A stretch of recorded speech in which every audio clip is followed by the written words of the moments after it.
तो वेजोडाइलेटर का मतलब क्या होता है? वेजोडाइलेटर का मतलब ये होता है जो ब्लड वेसल्स पर एक्ट करे और ब्लड वेसल्स को क्या करते, डायलेट करते। ब्लड वेसल्स पर एक्ट कर ब्लड वेसल्स को डायलेट करे, उसका मतलब क्या है? वेजोडाइलेटर।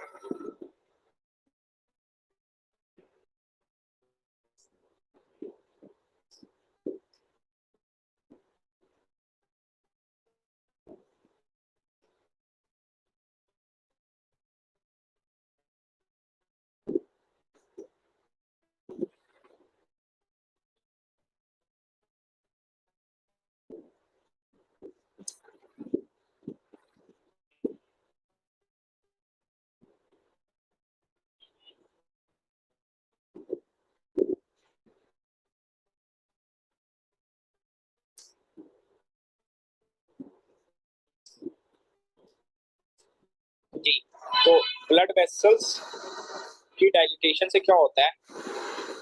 ब्लड प्रेशर जो डिपेंड होता है, हमने क्या पढ़ा था कि बीपी जो है वो दो चीजों पर डिपेंड होता है, कार्डिक आउटपुट पर और टोटल पेरिफेरल रेजिस्टेंस पर।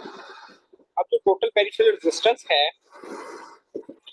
वो डिपेंड होती है ब्लड ये कि ब्लड वेसल डायलेटेड है या कंस्ट्रिक्टेड है। जब ब्लड वेसल कंस्ट्रिक्टेड होती हैं तो टीपीआर ज्यादा होता है, जब टीपीआर ज्यादा होता है तो बीपी भी ज्यादा होता है। ठीक है, और वेजोडाइलेटर क्या करेंगे? वेजोडाइलेटर टीपीआर को क्या कर देंगे? कम कर देंगे। तो इस तरह ये क्या करते हैं? ब्लड प्रेशर भी कम करते हैं। इसमें हम कार्डिक आउटपुट को चेंज नहीं करते, प्राइमरीली हम कार्डिक आउटपुट को चेंज नहीं करते, कार्डिक आउटपुट मेंटेन रहता है। क्यों? क्योंकि जो वेजोडाइलेटर है ये हार्ट पर एक्ट नहीं करते, जैसे दूसरी एंटी हाइपरटेंसिव मेडिकेशन हैं, कैल्शियम चैनल ब्लॉकर या बीटा ब्लॉकर, वो हार्ट पे भी एक्ट करते हैं। तो पहला जो हमारे पास वेजोडाइलेटर है वो क्या है? हाइड्रेलाजीन। हाइड्रेलाजीन क्या करता है? Decrease TPR by arteriolar dilatation. तो ये आर्टरी की डायलिटेशन से क्या करता है? टीपीआर कम करता है। अब मीनिंग क्या है इसका कि वेसल्स दो तरह की होती है ना, वेसल्स होती हैं स्टार्टिंग में आपके पास आर्टरीज होती हैं, ठीक है, और आर्टरीज के बाद वो क्या बन जाती हैं? कैपिलरी बन जाती हैं, स्मॉल स्मॉल, और कैपिलरी जब ज्वाइन होती हैं तो फिर लास्ट में क्या बन जाती हैं? वो वेन्स बन जाती हैं। तो जो हाइड्रेलाजीन है वो इस एरिया पे एक्ट करता है, आर्टिक्यूल वाले पे, वेन्यूल्स पर नहीं करता। ठीक है, इस पर नहीं करता, आर्टिक्यूल स्पेसिफिक ज्यादा है। तो इसलिए हाइड्रेलाजीन क्या करता है? आर्टिकुलर डायलिटेशन करवाता है, और इसका यूज किसमें है? Moderate to severe hypertension. एक हम जब फार्माकोकाइनेटिक्स पढ़ रहे थे, हमने पढ़ा था कि दो तरह का मेटाबॉलिज्म होता है। तो फेज 2 टाइप ऑफ जो मेटाबॉलिज्म ऑफ ड्रग्स होता है उसमें दो तीन तरह की टाइप्स थी। एक होता है ग्लूकोनेडेशन और एक क्या होता है? एसिटाइलेशन। क्या होता है? एसिटाइलेशन। कुछ पर्सन ऐसे होते हैं जिनमें एसिटाइलेशन वाले एंजाइम क्या होता है? स्लो होते हैं। ठीक है, तो उसमें अगर हाइड्रेलाजीन दी जाए या हाइड्रेलाजीन के साथ दो और ड्रग थी, क्या निमोनिक था इसका? हिप, HIP, हिप, हाइड्रेलाजीन, आइसोनायाजाइड और प्रोपेनामाइड। जो तीन ड्रग हैं ये इन पेशेंट में जिनके पास एंजाइम का हो, स्लो एसिटाइलेटर हो, तो उनमें क्या करवाता है? वो SLE करवाता है। फिर हमारे पास नेक्स्ट क्या है? नाइट्रोप्रोसाइड। तो नाइट्रोप्रोसाइड जो है वो भी एक वेजोडाइलेटर है, लेकिन ये आर्ट्रियोल को भी कॉन्ट्रैक्ट करता है और वेन्यूल्स को भी, जो अभी हमने बनाई थी, आर्टरी से कैपिलरी बनती है, कैपिलरी से वेन्यूल बनता है। तो ये कोई स्पेसिफिक नहीं है, ये वेन्यूल्स पे भी करेगा और आर्टरीज पे भी करेगा। अब क्योंकि इसका एक्शन जो है वो ब्रॉड है, इसे हम हाइपरटेंसिव इमरजेंसी में यूज करते हैं क्योंकि इसका बहुत अर्ली एक्शन आता है। साइड इफेक्ट्स की क्या है? Cyanide toxicity. अब साइनाइड टॉक्सिसिटी क्यों है इसकी? तो ये क्या करता है कि मतलब नाइट्रेट्स है ना एक तरह का, और नाइट्रेट क्या करते हैं? साइनाइड को, जो आपके पास किसी भी फॉर्म में साइनाइड हो, लाइक HCN में साइनाइड है, तो नाइट्रेट्स क्या करते हैं? इस H को अलग कर देते हैं और साइनाइड आयन को अलग कर देते हैं, और फिर ये जो साइनाइड आयन है ये जाके रेड ब्लड सेल में हीमोग्लोबिन पे एक्ट करता है, उससे बाइंड करता है। ठीक है, तो ये रीजन है कि ये क्या करवाते हैं? साइनाइड टॉक्सिसिटी करवाते हैं। अब आपके पास डायरेक्ट ओपन पोटाशियम चैनल जो ड्रग है उसमें नाम है, एक है मिनॉक्सिड, ठीक है, और एक क्या? डाइऑक्साइड। ये दोनों क्या करते हैं? ये पोटाशियम चैनल को ओपन करते हैं। लेकिन जब आप एक सेल है ना आपका, सेल के अंदर क्या होता है? पोटाशियम ज्यादा होता है और सेल से बाहर पोटाशियम कम होता है। देखो, सेल के अंदर पोटाशियम क्या है? ज्यादा है, और सेल के बाहर पोटाशियम क्या होता है? कम। इसी तरह जो सोडियम है वो सेल के अंदर कम होता है और सेल के बाहर बहुत ज्यादा होता है। सोडियम सेल के बाहर बहुत ज्यादा होता है।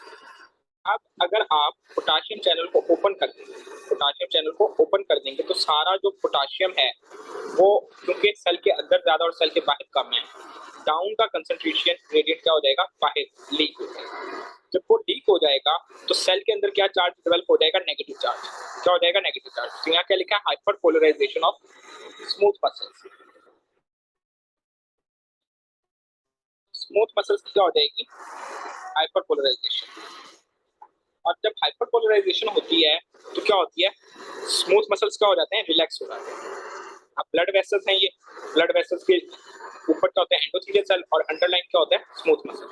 जब स्मूथ मसल रिलैक्स होंगे तो वेजोडाइलेशन हो जाएगी, ब्लड वेसल का डायमीटर बढ़ जाएगा। और जब वेजोडाइलेशन होगी तो हमने क्या पढ़ा, वेजोडाइलेशन होगी पहले, और वेजोडाइलेशन होने की वजह से क्या होगा, टीपीआर कम हो जाएगा, और जब टीपीआर कम हो जाएगा तो ब्लड प्रेशर भी कम हो जाएगा।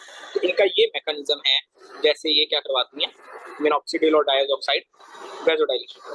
यूजेस इनके क्या हैं, ब्लड प्रेशर के अलावा ये किसी भी सेल को क्या कर देती हैं, हाइपर पोलराइज कर देती हैं। अब अगर कोई इंसुलिन सेक्रेटिंग सेल है, जैसे पेनक्रियास के बीटा सेल्स होते हैं, उनको अगर ये हाइपर वो क्या कर दें, हाइपर पोलराइज कर दें, तो वो भी क्या हो जाएंगे, इनएक्टिव हो जाएंगे सेल। हाइपर पोलराइजेशन का मतलब क्या होता है, सेल को इनएक्टिव करना। जैसे स्मूथ मसल को इनएक्टिव किया तो वो रिलैक्स हो गए, वो एक्टिव होते हैं तो कॉन्ट्रैक्ट करते हैं। इसी तरह जब बीटा सेल्स एक्टिव होते हैं तो वो इंसुलिन सीक्रेट करते हैं, लेकिन जब वो इनएक्टिव हो जाएंगे तो वो इंसुलिन सीक्रेट करना क्या कर देंगे, स्टॉप कर देंगे। क्लियर। तो इस तरह अगर किसी पेशेंट में इंसुलिनोमा है और बहुत ज्यादा इंसुलिन सेक्रेट हो रही है, ठीक है, तो ये क्या करेंगे, पोटेशियम चैनल को ओपन रखेंगे और सेल हाइपरपोलराइज हो जाएगा बीटा सेल्स पेनक्रियास के, और इंसुलिन सेक्रेशन खत्म हो जाएगा या स्ट्रेस हो जाएगा। इसी तरह स्फीयर हाइपरटेंशन में यूज होते हैं, इसका यूज हमने पढ़ ही लिया है कि स्मूथ मसल की रिलैक्सेशन करवाते हैं। और इनका एक और यूज क्या है, बाल्डनेस। अब बाल्डनेस में क्यों है, देखें बाल्डनेस क्यों होती है किसी को भी, खासतौर पर जो मेल पैटर्न बाल्डनेस होती है, उसमें आपके जो एंड्रोजन होते हैं वहां वो क्या करवाते हैं, एक तो एंड्रोजेनिक एलोपेशिया होता है, एक क्या होता है कि जब न्यूट्रिएंट्स नहीं मिलते, स्कार्फ जो है आपकी, मतलब इसमें हेयर ग्रो होता है, जब न्यूट्रिएंट्स नहीं मिलते तो क्या होता है, हेयर ग्रो नहीं हो पाते। अब मिनॉक्सिडिल क्या करती है, मिनॉक्सिडिल स्कार्फ में जितनी भी ब्लड वेसल्स, ठीक है, उनको क्या कर देती है, वेजो डायलेशन कर देती है। अब इसमें से अगर कम ब्लड जा रहा था तो इसमें से ब्लड क्या होगा, ज्यादा पास होगा, और अब जो है हेयर ग्रोइंग ज्यादा बेटर होगा। तो मिनॉक्सिडिल बाल्डनेस में भी यूज होती है, और इसका मैकेनिज्म सेम यही है कि ये blood supply to the scarf बढ़ा देती है। अब इसके साइड इफेक्ट क्या है, हाइपरट्राइकोसिस। क्यों, क्योंकि जब भी ये ब्लड सप्लाई बढ़ाएगी हेयर फॉलिकल्स वगैरह में तो हेयर ग्रो होंगे, ठीक है। उसके अलावा हाइपरग्लाइसीमिया करवाएगी, क्यों, क्योंकि इंसुलिन का सिक्रीशन रोकती है, अभी हमने ये पढ़ा। फिर ये क्या करवाती है, एडीमा। एडीमा क्यों, जब भी ब्लड वेसल डायलेट होगी, ब्लड ज्यादा आएगा तो ब्लड लीक भी ज्यादा होगा, जब ब्लड लीक ज्यादा होगा तो क्या होगा, एडीमा। और फिर हमारे पास लास्ट साइड इफेक्ट क्या है, रिफ्लेक्स टैकिकार्डिया। अब रिफ्लेक्स टैकिकार्डिया आपने जब ऑटोनॉमिक लूप पढ़ी तो उसमें हमने पढ़ा था, ऑटोनॉमिक लूप में क्या होता है कि आपके जो 3 ऑर्गन हैं जो ब्लड प्रेशर के लिए मतलब इंपॉर्टेंट है, उनमें क्या आता है, एक हार्ट, दूसरा क्या आता है किडनी, और तीसरा क्या आता है ब्लड वेसल। तो ये तीनों जो हैं एक दूसरे को कंपनसेट करते हैं। अब हमने ब्लड वेसल पे एक्शन किया, और ब्लड वेसल की जब वेजोडाइलेशन कर दी, तो हमने क्या कर दी, ब्लड वेसल की वेजोडाइलेशन कर दी, मतलब हमने बीपी के जो 2 कंपोनेंट थे, बीपी के जो 2 कंपोनेंट थे, कार्डिक आउटपुट और टीपीआर, इसमें से एक कंपोनेंट को हमने क्या कर दिया, कम कर दिया। तो हार्ट क्या करेगा, कार्डिक आउटपुट को बढ़ाने के लिए क्या करेगा, अपना हार्ट रेट बढ़ा देगा। तो इसको हम क्या कहते हैं, रिफ्लेक्स टैकिकार्डिया। क्लियर है ये, वेसोडाइलेटर्स जी। क्लियर है। ओके। अब हमारे पास क्या है, indication for use of anti hypertensive medication in for comorbid condition. Means कि अगर कोई एक हाइपरटेंसिव पेशेंट आया, आपने उसको कौन सी मेडिसिन दी। अगर तो सिर्फ उसे हाइपरटेंशन है तो मैं आपको पहले बता चुका हूँ कि हाइपरटेंसिव मेडिकेशन ऑफ चॉइस क्या है हमारे पास इस वक्त, एस और आर, कैप्टोप्रिल वगैरह, ठीक है, तो वो फर्स्ट चॉइस है। लेकिन अगर उसे हाइपरटेंशन के अलावा साथ कोई दूसरा डिसऑर्डर भी है, ठीक है, तो फिर जो आपकी ड्रग ऑफ चॉइस है वो क्या हो जाती है, चेंज हो जाती है। एग्जाम्पल, अगर उस पेशेंट को एंजाइना है तो बीटा ब्लॉकर देंगे, क्यों? क्योंकि बीटा ब्लॉकर क्या करते हैं, हार्ट का लोड भी कम करते हैं, हार्ट का लोड भी कम करते हैं। या कैल्शियम चैनल ब्लॉकर देंगे, ये भी हार्ट का लोड कम करते हैं, क्यों? क्योंकि दोनों के दोनों क्या है, नेगेटिव आइनोट्रॉप। क्या है, नेगेटिव आइनोट्रॉप। अब नेगेटिव आइनोट्रॉप का मतलब है कि they decrease the heart contractility. फिर नेक्स्ट, अगर उसे डायबिटीज भी है साथ, तो फिर ड्रग ऑफ चॉइस क्या है, एस और आर्ब्स। क्यों? क्योंकि एस क्या करता है, जो डायबिटिक नेफ्रोपैथी होती है ना, जो प्रोटीन यूरिया होता है डायबिटीज में, उसको रोकता है by decreasing filtration pressure, by decreasing filtration pressure. और हार्ट फेलियर है अगर उसे, तो फिर क्या होता है, एस, आर्ब्स और बीटा ब्लॉकर, इनमें से कोई भी आप ले सकते हैं। अच्छा, आलिया, क्या एंजाइना और हार्ट फेलियर का पता है? हार्ट अटैक और हार्ट फेलियर का डिफरेंस पता है? हार्ट अटैक और हार्ट फेलियर का डिफरेंस।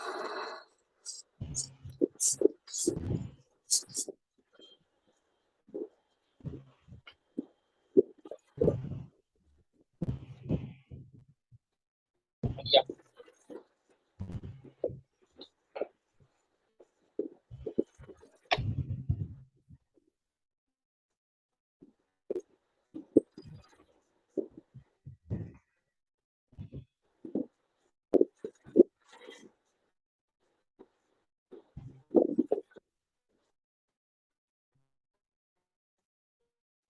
क्या है?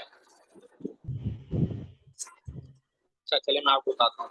देखिए, हार्ट अटैक का मतलब क्या है कि सिर्फ अभी उसमें माइनर सा डैमेज आया है, और अगर मैसिव हार्ट अटैक हो ना, it can lead to heart failure. Heart failure की डेफिनेशन हम ऐसे करते हैं कि ejection fraction is less than 50। Ejection fraction जो है वो लेस देन 50 हो जाए तो हम क्या कहते हैं, heart failure. Insufficiency of heart to pump, उसको क्या कहते हैं, हार्ट फेलियर कहते हैं। और हार्ट अटैक क्या होता है, जस्ट कि नेक्रोसिस या इंफार्क्शन ऑफ हार्ट वॉल्व या मायोकार्डियम। अगर कोई बंदे को हार्ट अटैक हुआ है, उसके बाद हम क्या लिख देते हैं, बीटा ब्लॉकर।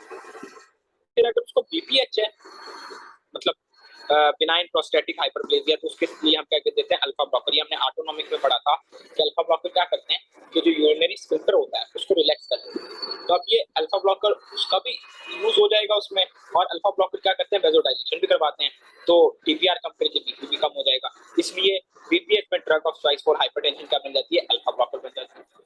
अगर एक पर्सन को बहुत ज्यादा फैटी है, वो ओबीज है, उसका एलटीएच एलडीएल लेवल बहुत ज्यादा है, ट्राइग्लिसराइड लेवल बहुत ज्यादा है, तो फिर आप देंगे अल्फा ब्लॉकर।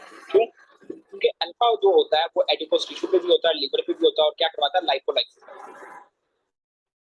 इसी तरह अगर उसको क्रॉनिक किडनी डिजीज है, जैसे डायबिटीज में मैंने आपको क्या बताया था, एस और आर्ब्स यूज करते हैं ताकि डायबिटिक नेफ्रोपैथी ना हो। इसी तरह क्रॉनिक किडनी डिजीज प्रोग्रेस ना हो, ज्यादा प्रोग्रेस ना हो, उसमें हम क्या करेंगे, एस और आर्ब्स यूज करेंगे। क्लियर?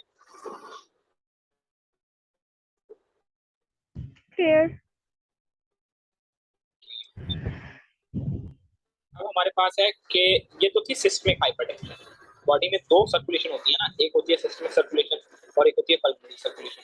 अभी तक हमने जो हाइपरटेंशन पढ़ी वो सिस्टमिक सर्कुलेशन पढ़ी थी, और जितने ऑप्शन हमने ट्रीटमेंट के पढ़े वो सिस्टमिक सर्कुलेशन। नेक्स्ट टॉपिक हमारे पास क्या है, ट्रीटमेंट ऑफ पल्मोनरी हाइपरटेंशन। अब पल्मोनरी हाइपरटेंशन क्या है, वो सेंटन, ठीक है।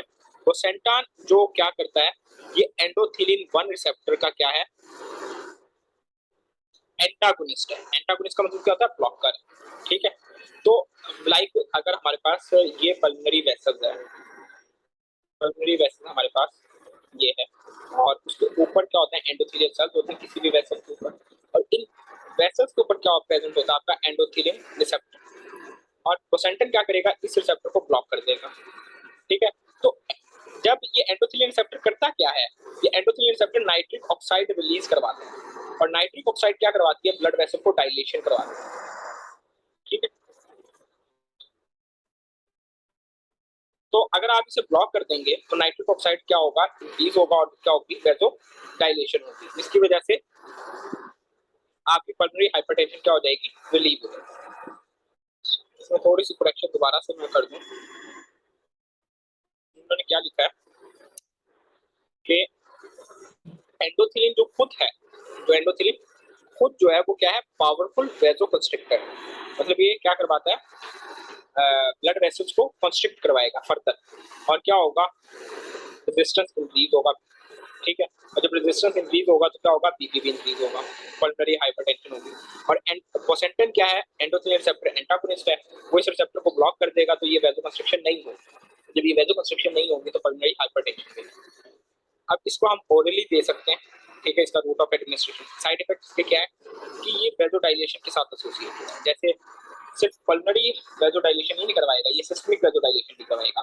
और जब हेड की जो वेसल्स डायलेट होती हैं, जो हेडेक होता है, फेस पे क्या होगी, वेसोडाइलेशन की वजह से फ्लशिंग होगी, और क्या हो सकता है, हाइपोटेंशन भी हो सकता है।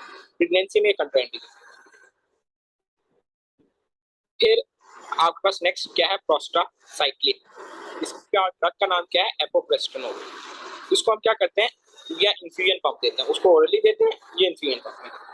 फिर हमारे पास क्या है, सिल्डेनाफिल। अब सिल्डेनाफिल क्या चीज है, सिल्डेनाफिल जो आप यूज करते हैं फिनाइल इरेक्शन अगर ना हो रही हो, इम्पोर्टेंस हो तब, तो ये किसका पार्ट होता है, वाइग्रा का पार्ट होता है, ठीक है, सिल्डेनाफिल। तो इसका मैकेनिज्म क्या है कि ये टाइप 5 फॉस्फोडाइएस्ट्रेज इनहिबिटर है। और टाइप 5 फॉस्फोडाइएस्ट्रेज क्या करता है, सीजीएमपी को सेल के अंदर इंक्रीज करता है। और जब सेल के अंदर सीजीएमपी इंक्रीज होता है तो क्या होता है, वेसो डायलेशन होती है। तो अगर आप इसे पीडी5 को क्या कर देंगे, इनहिबिट कर देंगे, तो सेल के अंदर सीजीएमपी क्या हो जाएगा, ज्यादा। और जब सेल के अंदर सीजीएमपी ज्यादा हो जाएगा तो पल्मोनरी आर्टरी क्या हो जाएंगी, रिलैक्स, और इसकी वजह से क्या हो जाएगा, पल्मोनरी हाइपरटेंशन आपकी रिजॉल्व। तो ये हाइपरटेंशन वाला टॉपिक था। और उसके बाद हमारे पास नेक्स्ट टॉपिक है drugs for heart failure.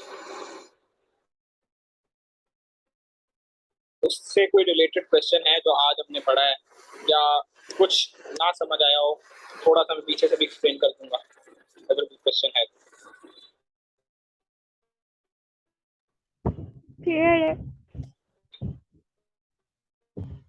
Then हमारे पास क्या है, ड्रग फॉर हार्ट फेलियर। क्या हुआ है,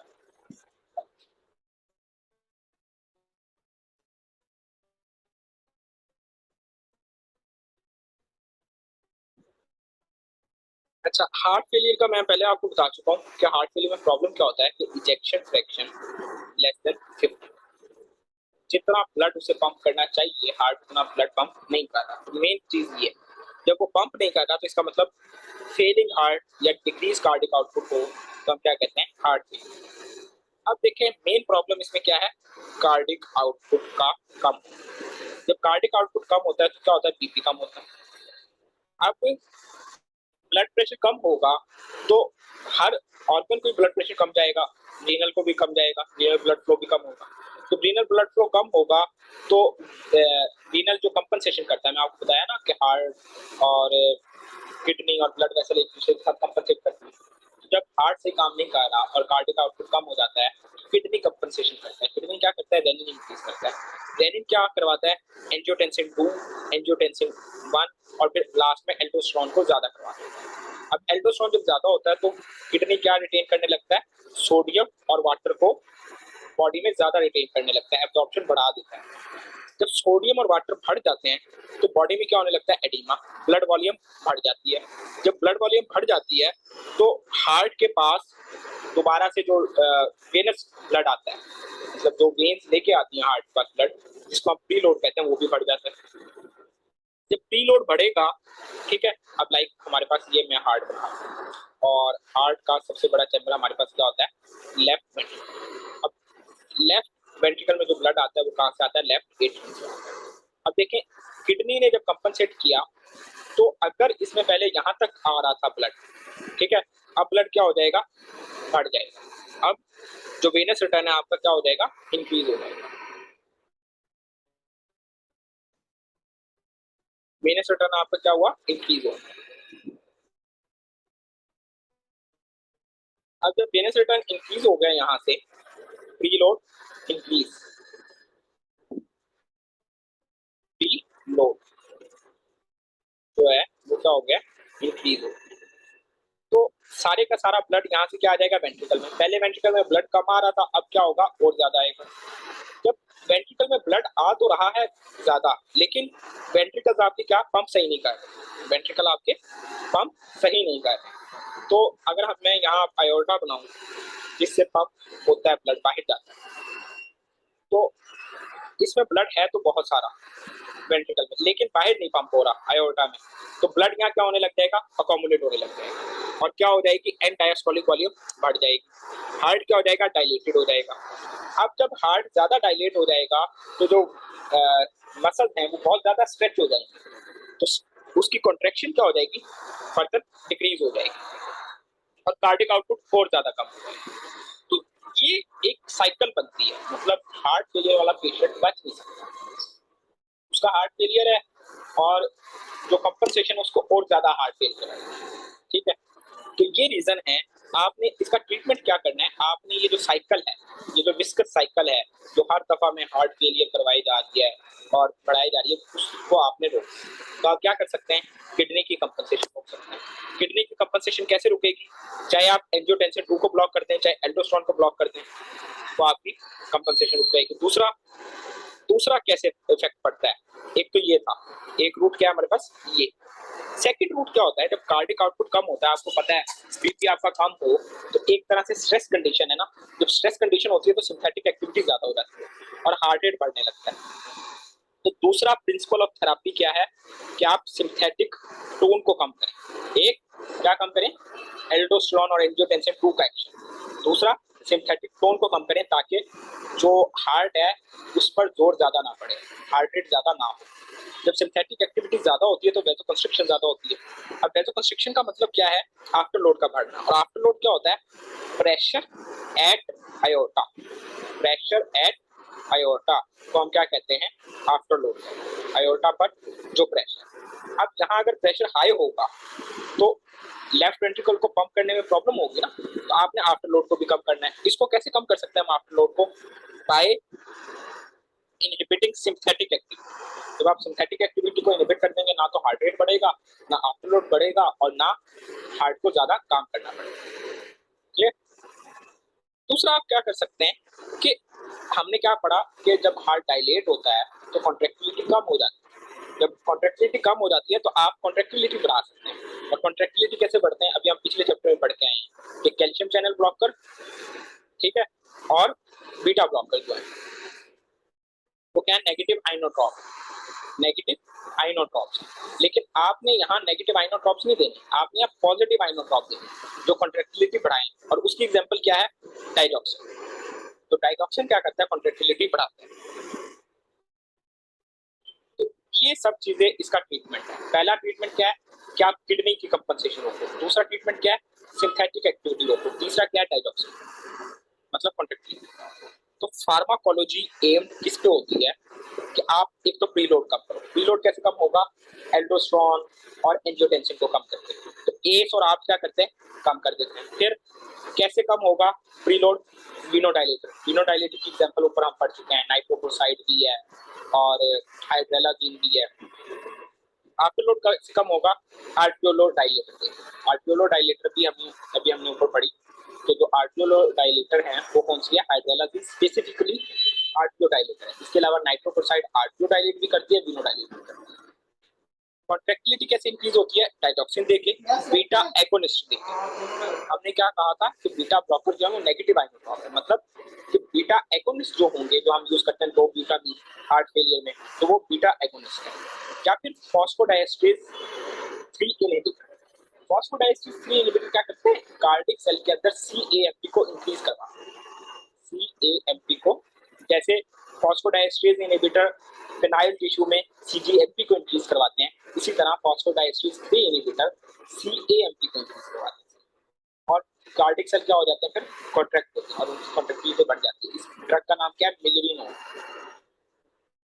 और लास्ट क्या मेथड है कि आपने कोई भी फाइब्रोसिस, कोई भी स्ट्रक्चरल चेंज मायोकार्डियम में जो आता है उसे रोकना है। और उसको आप कैसे रोक सकते हैं, एस, आर्ट्स या एल्डोस्टेरोन को ब्लॉक करके, या फिर हार्ट का इफेक्ट थोड़ा कम करके बीटा ब्लॉकर के साथ। तो ये सब चीजें आपका फार्माकोलॉजी एम है हार्ट फेलियर थेरापी।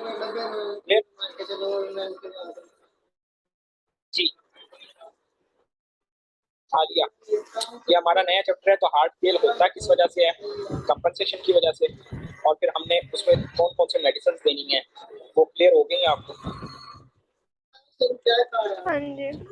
अच्छा, अब इसमें से देखें कुछ ऐसी ड्रग्स हैं डाययूरेटिक के साथ जो हम पिछले चैप्टर में इनके मैकेनिज्म पढ़ चुके हैं, कुछ ऐसी हैं जो इसी चैप्टर में आई हैं, तो उनके मैकेनिज्म यहाँ हम डिस्कस करेंगे। अच्छा, अब एक होता है हार्ट फेलियर की सिम्टम कंट्रोल करना, हार्ट फेलियर वाले पेशेंट का symptomatic treatment, acute heart failure का ट्रीटमेंट। और एक होता है हार्ट फेलियर वाले पेशेंट की मतलब सर्वाइवल बढ़ाना, कि उसको हार्ट फेलियर है लेकिन उसको हमने 5 साल जिंदा रखना है, 4 साल, मतलब उसकी लाइफ को प्रोलॉन्ग करना, उसको हम क्या कहते हैं? सर्वाइवल बढ़ाना। तो जो सर्वाइवल बढ़ाती है वो कौन से ड्रग हैं? सिर्फ वो ड्रग जो रीमॉडलिंग को रोकती है, जो मायोकार्डियम में किसी भी तरह का स्ट्रक्चरल चेंज होती है, वो क्या करवाएंगी? सर्वाइवल। वो कौन से ड्रग हैं? एस, आर्ब, स्पाइरेनोलेक्टोन और बीटा ब्लॉकर। इसके अलावा बाकी जो 3 थेरापी हैं ये सब सिम्प्टोमेटिक ट्रीटमेंट या एक्यूट हार्ट फेलियर का ट्रीटमेंट है। ठीक है, तो ये इस पैराग्राफ में यही लिखा है, whereas digoxin does not improve survival. अब हमारे पास प्राइमरी ट्रीटमेंट क्या है? प्राइमरी ट्रीटमेंट हम करते हैं, हम प्रेफर करते हैं कि अगर एक्यूट एपिसोड ना हो, ठीक है, तो हम क्या दें? एस, आर्ब या स्पाइरेनोलेक्टोन दें, एस और आर्ब देते हैं, या फिर बीटा ब्लॉकर देते हैं। क्यों? क्योंकि यही 2 ड्रग हैं जो क्या करवाएंगी? रीमॉडलिंग कम करवा के सर्वाइवल का। बीटा ब्लॉकर एक साथ ये भी काम करते हैं कि ये एंटी एरिथमिक भी है। हमने एरिथमिया का चैप्टर अभी आगे पढ़ना है, उसमें भी एंटी एरिथमिक 4 क्लासेस की होती है, तभी हम आगे पढ़ेंगे। और दूसरा ये रिमॉडलिंग को भी रोकती है। डाययूरेटिक जो हैं जैसे फ्रेसामाइड और हाइड्रोक्लोरोथायजाइड वगैरह, वो हम प्रीलोड कम करने के लिए देते हैं, तो ये सिम्प्टोमेटिक ट्रीटमेंट में देंगे। स्पाइरेनोलेक्टोन क्या करता है, या इप्लिरिनोन, स्पाइरेनोलेक्टोन और इप्लिरिनोन दोनों ही एल्डोस्टेरोन को ब्लॉक करते हैं। डिफरेंस क्या है इन दोनों का? कि स्पाइरेनोलेक्टोन एल्डोस्टेरोन के साथ साथ एंड्रोजन ब्लॉकर भी है, मतलब एंड्रोजन को भी ब्लॉक करती है। और एप्लिरिनोन जो है वो एंड्रोजन ब्लॉकर नहीं है, वो सिर्फ एल्डोस्टेरोन को block करती है। ठीक है, तो इसको हम एडवांस कंजेस्टिव हार्ट फेलियर में यूज करते हैं, क्योंकि ये स्पाइरेनोलेक्टोन जो है ये मोस्ट प्रेफर्ड ड्रग है सर्वाइवल प्लान। फिर हमारे पास क्या है? हाइड्रेलाजीन और आइसोसल्फाइड डाइलेटर। दोनों के दोनों क्या है? हाइड्रेलाजीन आर्टियोडोल डाइलेटर है और आइसोसल्फाइड नाइट्रेट क्या है? विनोडाइलेटर। दोनों क्या करवाएंगे? एकदम प्रीलोड कम कर देंगे, हार्ट का इफेक्ट कम कर देंगे। ये chronic therapy in patient can not tolerate S और आर्ब्स। फर्स्ट चॉइस हमारी ये है कि हम एस और आर्ब्स, लेकिन अगर कोई फिटरिंग फेलियर का पेशेंट है तो उसको इस आर्ब्स नहीं दे सकते हैं। ठीक है, तो फिर आप क्या दे सकते हैं? हाइड्रेलाजीन और आइसोसल्फाइड डाइनाइट्रेट पे रखते हैं इसे कंटिन्यूअसली, ताकि हार्ट पर इफेक्ट ना पड़े। तो अब हम पढ़ेंगे आइनोट्रॉप्स का मैकेनिज्म, कि आइनोट्रॉप्स कैसे काम करते हैं। तो ये जो है आइनोट्रॉप्स कैसे काम करते हैं, देखें आइनोट्रॉप्स का मतलब क्या है कि कॉन्ट्रैक्टिलिटी बढ़ाना। अब कॉन्ट्रैक्टिलिटी कब बढ़ेगी? आपने एफएससी में पढ़ा होगा कि स्केलेटल मसल हैं, एपिकार्डिक मसल हैं। स्केलेटल मसल कब कॉन्ट्रैक्ट होते हैं? जब सार्कोप्लाज्मिक रेटिकुलम से, स्मूथ प्लाज्मिक रेटिकुलम से कैल्शियम रिलीज होता है और वो ट्रोपोनिन सी पे आके लगता है, और ट्रोपोनिन सी से जो है वो ट्रोपोमायोसिन डिस्प्लेस होती है और एक्टिन मायोसिन हेड मिलते हैं और फिर कॉन्ट्रैक्शन। तो हमें क्या चाहिए? सेल के अंदर कैल्शियम चाहिए। कोई भी ऐसी ड्रग जो सेल के अंदर कैल्शियम को इंक्रीज करवाएगी वो आपकी क्या है? आइनोट्रॉप। जो भी ऐसी ड्रग जो कैल्शियम को इंक्रीज करवाएगी वो क्या है? आइनोट्रॉप। अब आपने मैकेनिज्म समझना है डाइजॉक्सिन का, कि डाइजॉक्सिन कैल्शियम कैसे इंक्रीज करवाता है। तो देखें ये है डाइजॉक्सिन। डाइजॉक्सिन की जो साइट ऑफ एक्शन है वो क्या है? Sodium potassium ATPase. ठीक है, ये सोडियम पोटाशियम एटीपीएज, और सोडियम पोटाशियम एटीपीएज का फंक्शन आपको पता है कि 3 सोडियम सेल के बाहर लेके जाता है और 2 पोटाशियम को अंदर लेके जाता है। ये देखिए, जब आप इसको ब्लॉक कर देंगे, डाइजॉक्सिन क्या करती है? इसको ब्लॉक करती है, तो पोटाशियम सेल के अंदर नहीं जाएगा, सेल के अंदर पोटाशियम कम हो जाएगा और सेल के अंदर सोडियम क्या हो जाएगा? ज्यादा हो जाएगा। सोडियम क्या हो जाएगा? ज्यादा। सेल के अंदर सोडियम अब क्या है? ज्यादा है डाइजॉक्सिन देने की वजह से। जब सेल के अंदर सोडियम ज्यादा है तो बाहर से सोडियम आना क्या हो जाएगा, बंद। मतलब डाइजॉक्सिन इस पर एक्ट कर कर, सोडियम पोटेशियम एटीपीएस पर एक्ट कर कर सोडियम कैल्शियम एटीपीएस को इनहिबिट करता है। मतलब डायरेक्ट इस पर एक्ट करती है, लेकिन इनडायरेक्टली काम उसका किसके थ्रू है, सोडियम कैल्शियम एटीपीएस के थ्रू। जब सेल के अंदर सोडियम ऑलरेडी ज्यादा होगा तो ये पंप की एक्टिविटी क्या हो जाएगी, डिक्रीज। और कैल्शियम जो ये पंप क्या कर रहा है, कैल्शियम को सेल से बाहर लेके जा रहा है, ठीक है। तो वो कैल्शियम सेल से बाहर नहीं आएगा, वो कैल्शियम सेल के अंदर ही रहेगा। तो यही मैकेनिज्म है आइनोट्रॉप का। कोई भी ऐसे ड्रग जो कैल्शियम बढ़ाए सेल के अंदर वो आइनोट्रॉप। तो डाइजॉक्सिन का मैकेनिज्म क्लियर हुआ आपको? जी आ गया। हाँ जी डाइजॉक्सिन का मैकेनिज्म हो गया क्लियर? ठीक है, क्लियर है।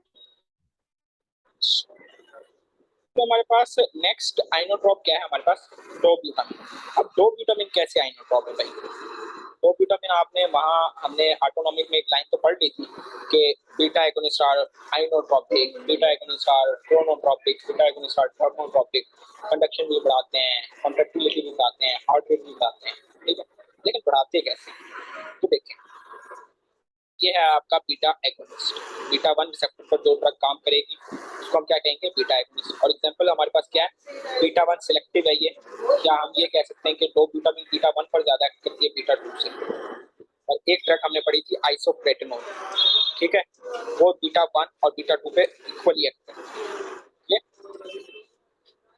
तो देखें, दो विटामिन जब हम देते हैं ना, उससे क्या होता है कि बीटा 1 पे एक्ट करती है। और बीटा 1 जब हम ऑटोनॉमिक नर्वस सिस्टम पढ़ रहे थे तो मैंने आपको बताया था कि आल बीटा आर जीएस कपल, तो वो जीएस प्रोटीन से कपल। और जीएस प्रोटीन आगे किससे कपल्ड होती है, एडेनाइल साइक्लेज। जिससे एडेनाइल साइक्लेज, जब जीएस प्रोटीन एक्टिवेट होती है एडेनाइल साइक्लेज एक्टिवेट होता है, तो एडेनाइल साइक्लेज क्या करता है, एटीपी को सीएमपी में कन्वर्ट करता है। जब बॉडी के अंदर सीएमपी ज्यादा होता है ना, तो सीएमपी क्या करता है, प्रोटीन काइनेज ए एक्टिवेशन करता है। क्या करता है, प्रोटीन काइनेज ए की एक्टिवेशन करता है। और ये जो प्रोटीन काइनेज ए क्या करती है, कैल्शियम चैनल को ओपन करती है। और जब कैल्शियम चैनल ओपन हो जाते हैं तो सेल के अंदर क्या आ जाता है, कैल्शियम आ जाता है। इस तरह ये क्या है, आइनोट्रॉप।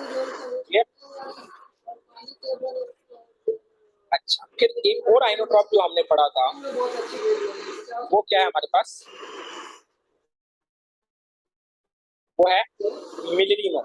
क्या है, मिलिरिनोन, ठीक है। इसको हमने क्या कहा था कि मिलिरिनोन क्या करता है, जस्ट लाइक सिल्डेनाफिल, ये भी क्या है, फॉस्फोडाइएस्ट्रेज इनहिबिटर है। लेकिन वो फॉस्फोडाइएस्ट्रेज 5 इनहिबिटर था, ये फॉस्फोडाइएस्ट्रेज 3 इनहिबिटर है। तो मिलिरिनोन क्या करता है, देखिए मिलिरिनोन का मैकेनिज्म है ये, फॉस्फोडाइएस्ट्रेज को इनहिबिट करता है। और फॉस्फोडाइएस्ट्रेज 3 क्या करता है कि एडेनाइल साइक्लेज जो सीएमपी बना रहा है उसको एएमपी में कन्वर्ट करना, ये फॉस्फोडाइएस्ट्रेज का काम है। अगर देखें हमारा सीएएमपी एएमपी में कन्वर्ट हो जाएगा तो भाई सीएमपी कैसे प्रोटीन काइनेज ए को एक्टिव करके कैल्शियम चैनल ओपन करेगा। तो फॉस्फोडाइएस्ट्रेज 3 क्या करता है, एएमपी में कन्वर्जन को रोकता है और सेल के अंदर सीएमपी को इंक्रीज करवाता है। जब सीएमपी ज्यादा होगा तो हम पहले ही पढ़ चुके हैं कि सीएमपी क्या करेगा, प्रोटीन काइनेज ए को एक्टिव करेगा और फिर कैल्शियम चैनल ओपन हो जाएंगे और सेल के अंदर कैल्शियम आ जाएगा। तो क्लियर हुआ, ये तीन आपके पास आइनोट्रॉप हैं और ये तीन आइनोट्रॉप का मैकेनिज्म। इसकी डिटेल हम अभी बाद में पढ़ेंगे एक एक करके, तो नया लिंक मैं आपको सेंड कर रहा हूँ। वैसे अभी हमारे पास 3 मिनट हैं तो डाइजॉक्सिन हम कर सकते हैं। तो देखें, डाइजॉक्सिन का मैकेनिज्म हम समझ चुके हैं, डायरेक्ट इनहिबिट करता है ये सोडियम पोटेशियम एटीपीएस, लेकिन उस सोडियम पोटेशियम एटीपीएस की वजह से क्या होता है, डिक्रीज सोडियम कैल्शियम एक्सचेंज और सेल के अंदर कैल्शियम बढ़ जाता है। जब कैल्शियम बढ़ जाता है तो क्या होती है, एक्टिन मायोसिन इंटरेक्शन और कॉन्ट्रैक्टाइल फोर्स बढ़ जाता है। इनडायरेक्ट इफेक्ट इसका क्या है कि सोडियम पोटेशियम एटीपीएस सिर्फ मसल पर ही नहीं, मतलब कार्डिक मसल के ही सोडियम पोटेशियम एटीपीएस को नहीं इफेक्ट करता, बल्कि जो मायोकार्डियम को वेगस नर्व सप्लाई करती है उसकी भी सोडियम पोटेशियम एटीपीएस को इनहिबिट करता है। और वेगस नर्व का क्या इफेक्ट है, हार्ट पर इनहिबिट करता है। क्या है, इनहिबिट करता है। तो ये वेगस नर्व को इनहिबिट करता है और वेगस नर्व की जो इनहिबिशन है मसल पर उसको क्या करता है, डिक्रीज करता है। उस उस वजह से भी डायजॉक्सिन क्या करता है, कॉन्ट्रैक्टिलिटी बढ़ाता है। ये इसका सेकंड मैकेनिज्म। फिर आपके पास क्या फार्माकोकाइनेटिक्स, ये बड़ा इंपॉर्टेंट है। डायजॉक्सिन की टॉक्सिसिटी जो है ना वो बड़ी कॉमन है, तो इसलिए आपको याद रखना है कि अगर किसी को रीनल इंपेयरमेंट है, उसका रीनल फंक्शन सही नहीं है, तो उसमें आपने नहीं देना। आप इसकी हाफ लाइफ क्या है, लॉन्ग है, और इसका जो यूज है वो इमरजेंसी कंडीशन में। हाफ लाइफ लॉन्ग है और यूज इमरजेंसी कंडीशन में, तो मतलब कि आपको फ्लोटिंग डोज में देना पड़ता है, आप इसे मेंटेनेंस डोज में नहीं देते। इसका यूज कैसे होता है, लोडिंग डोज में। और लोडिंग डोज का क्या मतलब है कि इसकी कंसंट्रेशन आपको ज्यादा देनी पड़ती है। एक तो इसकी कंसंट्रेशन ज्यादा देनी पड़ती है, ऊपर से ये टॉक्सिक भी है, तो बड़ा देख के कैलकुलेट करके हम डोज देते हैं डायजॉक्सिन। दूसरा क्या है कि टिश्यू प्रोटीन बाइंडिंग जो है इसकी वो हाई है, मतलब कि ये जो टिश्यू प्रोटीन से ज्यादा है, मतलब इफेक्टिवली बाइंड करता है। तो जो दूसरी ड्रग है जैसे ब्रेपामिल या क्विनिडीन, उसको ये डिस्प्लेस कर देता है। मतलब एक बंदा ऑलरेडी क्विनिडीन पर है, आप उसे डायजॉक्सिन देंगे ना तो वो ब्लड के अंदर क्विनिडीन का लेवल बढ़ा देगा। क्या कर देगा, क्विनिडीन का लेवल बढ़ा देगा। तो इसकी ड्रग इंटरेक्शन बहुत ज्यादा है, मतलब आपको देख के देना पड़ता है कि पेशेंट ऑलरेडी किस ड्रग पे है। उसके अलावा इसका यूज कंजेस्टिव हार्ट फेलियर में हम पढ़ चुके हैं, क्यों, क्योंकि आइनोट्रोपिक है। सुप्रावेंट्रिकुलर टैकीकार्डिया में क्यों, क्योंकि ये वेगस नर्व को इनहिबिट करता है। ठीक है, इसके अलावा इसका वुल्फ पार्किंसन वाइट सिंड्रोम में इसको हम नहीं यूज करेंगे, तो इसकी कंट्राइंडिकेशन। साइड इफेक्ट इसके क्या है, anorexia, nausea, ECG changes. ECG changes क्यों है, क्योंकि ये कॉन्ट्रैक्टिलिटी बढ़ाएगा। कॉन्ट्रैक्टिलिटी बढ़ाएगा तो हार्ट की क्या बढ़ेगी, ऑक्सीजन कंजप्शन, और जब ऑक्सीजन कंजप्शन बढ़ेगी तो क्या होता है, एंजाइना, और एंजाइना में क्या मिलता है, एसपी डिप्रेशन या एसपी एलिवेशन। एसपी डिप्रेशन ही ज्यादा मिलता है। Later sign include disorientation, visual effect. अब ये इसका जो विजुअल इफेक्ट आता है वो इसलिए आता है कि ये अफेक्ट करता है बाकी नर्व्स को, रॉड एंड कोन्स वगैरह। और उसके अलावा इसका क्या, ब्लडी भी है। ये इसका साइड इफेक्ट बड़ा पूछा जाता है कि विजुअल इफेक्ट इसका क्या है, कि ये येलो ग्रीन कलर ब्लाइंडनेस करवाता है या कलर डिस्टर्बेंस करवाता है। टॉक्सिक डोज में क्या करवाएगा, कार्डियोक। मैनेजमेंट ऑफ टॉक्सिसिटी क्या है कि इसके अगेंस्ट एंटीबॉडीज प्रेजेंट है या इसकी एंटीडोट प्रेजेंट है। ठीक है, अब मैं आपको नया लिंक दे रहा हूँ,